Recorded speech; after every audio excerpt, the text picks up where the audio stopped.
Selamat datang di channel Suara Papua ID.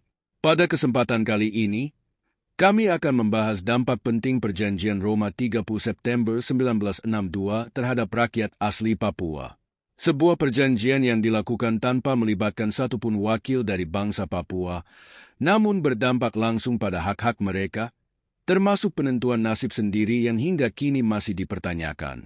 Kami akan mendalami bagaimana keputusan yang dibuat puluhan tahun lalu telah memengaruhi kehidupan, politik, dan hak asasi manusia di Papua hingga hari ini. Mari kita bersama-sama mengeksplorasi realitas yang dihadapi rakyat Papua dan bagaimana perjuangan mereka untuk kebebasan terus berlangsung. Tetap bersama kami untuk penjelasan lebih lanjut. Perjanjian Roma, 30 September 1962, ditandatangani tanpa keterlibatan orang asli Papua. Perjanjian Roma, Roma Agreement, yang berlangsung pada 30 September 1962 di Roma, Italia, melibatkan Belanda, Indonesia, dan Amerika Serikat, tetapi sayangnya dilakukan tanpa keterlibatan satupun perwakilan asli dari bangsa Papua. Perjanjian ini dilaksanakan setelah Perjanjian New York Agreement, pada 15 Agustus 1962 dan menyangkut langsung masa depan dan hak-hak rakyat Papua. Berikut ini adalah 7 butir penting dari Perjanjian Roma. 1. Penundaan atau bahkan pembatalan pelaksanaan PEPERA pada 1969. Keputusan ini membuka kemungkinan bahwa penentuan pendapat rakyat, PEPERA, tidak akan dilaksanakan sesuai jadwal, yang seharusnya memberikan hak bagi rakyat Papua untuk menentukan nasib mereka sendiri. 2. Indonesia menduduki Papua Barat hanya selama 25 tahun, terhitung mulai 1 Mei 1963. Kesepakatan ini membatasi pendudukan Indonesia di Papua Barat hingga 1988. Namun kenyataannya Papua tetap berada di bawah kendali Indonesia hingga saat ini. 3. Pelaksanaan plebisit PEPERA 1969 dilakukan melalui musyawarah sesuai sistem MPR RI. PEPERA dilakukan tidak melalui pemungutan suara langsung, melainkan dengan musyawarah yang dipimpin oleh pemerintah Indonesia, sehingga banyak yang mempertanyakan keabsahan proses tersebut.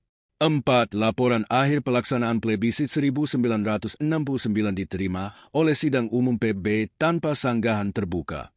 Kesepakatan ini memungkinkan PBB untuk menerima hasil PEPERA tanpa perdebatan atau sanggahan, meskipun banyak laporan tentang manipulasi dan intimidasi dalam proses tersebut.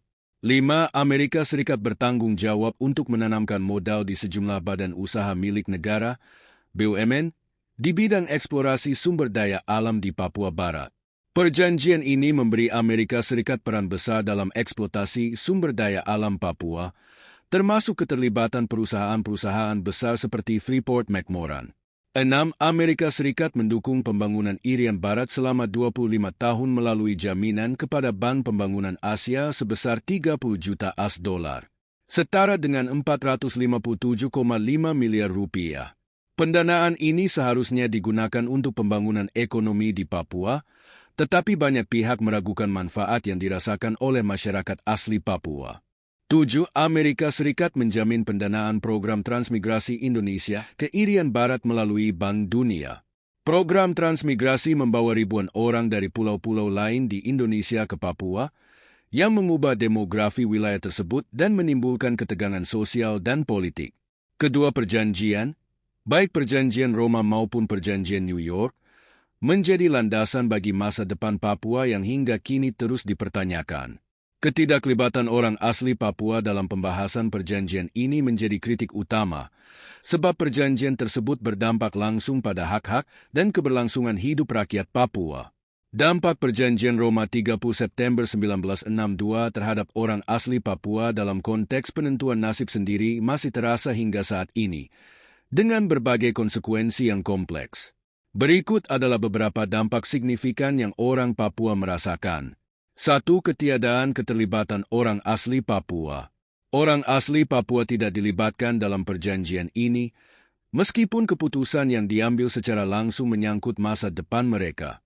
Ini menimbulkan rasa ketidakadilan yang mendalam dan melahirkan sentimen bahwa masa depan Papua telah diputuskan oleh pihak luar tanpa konsultasi dengan masyarakatnya. 2. Penundaan hak untuk menentukan nasib sendiri. Salah satu butir utama Perjanjian Roma adalah penundaan atau bahkan pembatalan Pepera 1969, penentuan pendapat rakyat. Meskipun Pepera akhirnya dilaksanakan, prosesnya dianggap manipulatif dan tidak mewakili kehendak rakyat Papua secara sah. Banyak laporan tentang intimidasi dan tekanan terhadap peserta musyawarah. Hal ini memperkuat ketidakpuasan di kalangan masyarakat Papua yang merasa bahwa hak untuk menentukan nasib sendiri tidak benar-benar diberikan. 3. Militerisasi dan pelanggaran HAM. Akibat dari perjanjian ini, Indonesia mendapatkan kendali atas Papua sejak 1 Mei 1963. Sejak itu, Papua menjadi wilayah dengan tingkat militerisasi tinggi yang seringkali diikuti oleh pelanggaran hak asasi manusia, HAM, terhadap masyarakat asli. Operasi keamanan, penangkapan, penyiksaan, hingga pembunuhan aktivis pro-kemerdekaan telah menjadi masalah yang terus berlangsung. Ketidakadilan ini memperburuk ketegangan antara masyarakat Papua dan pemerintah Indonesia. 4. Eksploitasi sumber daya alam. Perjanjian Roma memberikan peran besar kepada Amerika Serikat dalam eksplorasi sumber daya alam di Papua, khususnya dalam sektor pertambangan. Ini memungkinkan perusahaan-perusahaan asing seperti Freeport-McMoRan untuk mengeksploitasi kekayaan alam Papua. Namun, manfaat ekonomi dari eksploitasi tersebut sebagian besar dirasakan oleh pemerintah pusat dan korporasi asing, sementara orang asli Papua justru menghadapi kerusakan lingkungan, penggusuran tanah adat, dan ketidakadilan ekonomi.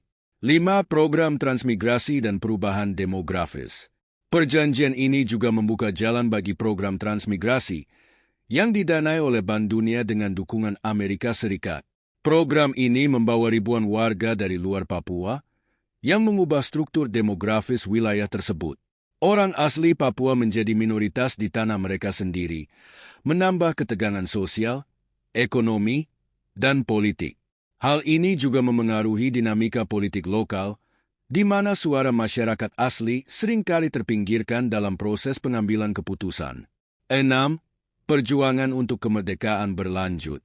Sejak perjanjian tersebut, perjuangan untuk kemerdekaan Papua tidak pernah berhenti. Banyak kelompok seperti ULMUK, United Liberation Movement for West Papua, OPM, Organisasi Papua Merdeka, dan kelompok-kelompok lainnya terus berjuang untuk penentuan nasib sendiri.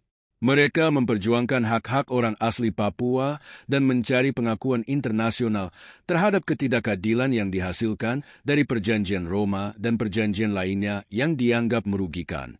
7. Minimnya manfaat ekonomi bagi orang asli Papua. Meski Amerika Serikat dan Indonesia mendapatkan keuntungan besar dari eksploitasi sumber daya alam Papua, manfaat ekonomi yang diterima masyarakat Papua sangat minim. Infrastruktur, kesehatan, dan pendidikan di Papua tetap tertinggal dibandingkan dengan wilayah lain di Indonesia, yang mengakibatkan tingginya kemiskinan dan ketimpangan sosial di kalangan masyarakat asli. 8. Tuntutan internasional untuk peninjauan ulang Pepera. Seiring berjalannya waktu, tuntutan internasional untuk peninjauan ulang hasil Pepera 1969 terus menguat. Banyak organisasi internasional dan negara-negara di Pasifik mendesak agar PBB mengakui bahwa proses penentuan nasib sendiri bagi Papua belum dilakukan dengan benar. 9. Meningkatnya dukungan global. Dampak dari perjanjian ini juga mendorong semakin kuatnya gerakan solidaritas internasional untuk rakyat Papua. Banyak negara dan organisasi hak asasi manusia di seluruh dunia yang mendesak Indonesia agar memberikan hak penentuan nasib sendiri bagi Papua, serta menghentikan pelanggaran HAM yang terjadi di wilayah tersebut. 10. Masih berlanjutnya ketidakpastian. Hingga kini, nasib masa depan Papua masih berada dalam ketidakpastian. Ketiadaan penyelesaian politik yang adil dan terbuka terus memicu ketegangan di wilayah tersebut. Aspirasi rakyat Papua untuk menentukan masa depannya sendiri tetap menjadi isu yang belum terjawab dengan baik. Secara keseluruhan, Perjanjian Roma telah menciptakan luka mendalam di hati rakyat Papua, menghambat proses penentuan nasib sendiri, dan menyebabkan ketidakstabilan serta ketidakadilan yang terus berlangsung hingga saat ini. Sebagai penutup, Kita telah melihat betapa pentingnya memahami dampak Perjanjian Roma 1962 terhadap kehidupan rakyat asli Papua hingga hari ini. Perjuangan untuk penentuan nasib sendiri masih menjadi sorotan utama, dan banyak ketidakadilan yang harus terus diperjuangkan bersama. Terima kasih telah mengikuti diskusi ini di channel Suara Papua ID. Mari terus mendukung perjuangan kemanusiaan dan hak asasi manusia di Papua. Sampai jumpa di diskusi-diskusi berikutnya, tetap semangat, dan jangan lupa untuk selalu menyuarakan kebenaran.